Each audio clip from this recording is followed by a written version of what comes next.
All right, who's a battered man? Let me just read out what you have on your screen, because it's actually a definition given by the researcher. Okay, he and a female partner had written a paper, and then they had to deal with some criticism of the work they did, in which they were making a case for men. And so he said this: indeed, men are hit by their wives, they are injured, and some are killed. But are all men hit by women battered? He said, but are all men hit by women battered? The answer, of course, is no. Men who beat their wives, who use emotional abuse and blackmail to control their wives, and are then hit or even harmed, cannot be considered battered men. A battered man is one who is physically injured by a wife or partner and has not physically struck or psychologically provoked her.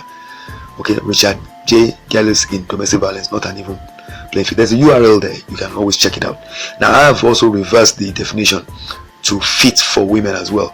So I said, to define a battered woman, replace man or men with woman or women, wives with husband, her with him in the above definition, because that is applies. The thing is, you find out that quite often when they're talking about female victims of domestic violence, they rarely ever consider the possibility that the female partner psychologically provoked the husband, who then responded by inflicting physical harm on her, violence or abuse.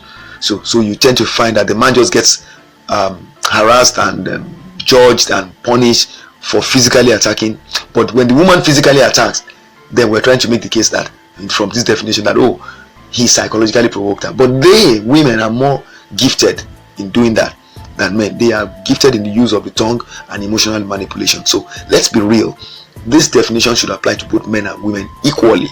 And we all know, like I said, that women are very good at using their mouths, and they can push you through the wall, so drive you up the wall and over to the other edge. So men react. Indeed, I'll end by referring you to a quote credited to Amanda Banks, a professor of psychology in a UK university. I think it was, I can't remember the name of the university, but I was told about this by somebody who, family intervention therapy, that was the title of the course. He's a psychotherapist, a Nigerian born psychotherapist based in London, and he told me he attended that course in the university, I think it was University of London or something like that. And Professor Amanda Banks had said that what we see as domestic violence, okay, where the man is the one who is accused of inflicting physical harm on the woman, quite often is the result of prolonged periods in which the man has been enduring a lot of verbal, emotional, and psychological abuse, and then at some point when it reached a threshold, he or she could no longer hold back and snapped, and then unleashed his own version of abuse on the woman, which was like, more often than not, men are very physical, so then he responds in his own way as a man, and that's when everybody sees it, because what he does physically creates damage in the woman. Maybe there's a bruise or something, and then it becomes an issue. However, the emotional scars he is carrying are hidden from people, so they don't get to see that, and ultimately the man gets labeled the abuser, despite the fact that he's actually been the victim for a very long time. This is the reality that faces male victims of domestic violence. We're trying to change that. We're trying to let everybody see that abuse happens in different ways, and the ones that are unseen, not physical, can be more devastating in their impact than the one that is even physical.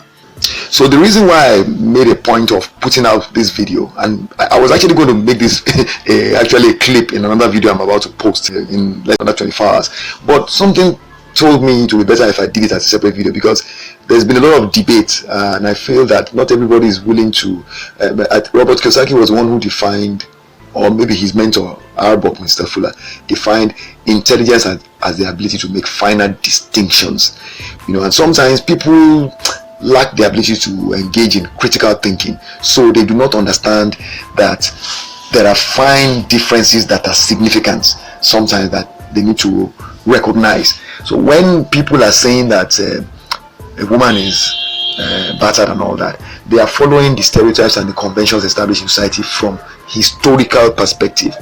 The truth is that today we have a lot of men who are going through the same thing. They don't do any harm to their wives, psychologically or otherwise, and yet they're getting battered in their homes, but they are forced to remain silent because they don't want to be humiliated and embarrassed and ridiculed and mocked. I have experienced all of the things I've described now, I've been ridiculed, I've been mocked, I've been humiliated, I've been subjected to secondary abuse by those I went to report to. So I can tell you for a fact that this is real. There are battered men. I am one. All right. Of course, anybody can try to debate it. The fact speaks for themselves. So as you're watching this video, I'm sure you've been seeing the pictures. If you are in any doubt, what I'm trying to tell you is those pictures are mine. They're pictures of me. Those are the pictures that were sent to the DSVRT. Those are the pictures that were used by the journalists that interviewed me. Blah blah blah. They are verifiable. Police reports, hospital reports, all those things. So that's it. I hope you understand, and I hope you're better informed now. So when next you need to evaluate the circumstances surrounding a domestic violence incident, I believe this kind of information will help you make more intelligent assessment of the claims of whichever actors were involved in the incident, so you do not apportion blame inappropriately to anybody. If you have any questions or you have any comments, please post them below or get across to me directly using the contact details on your screen. I wish you well.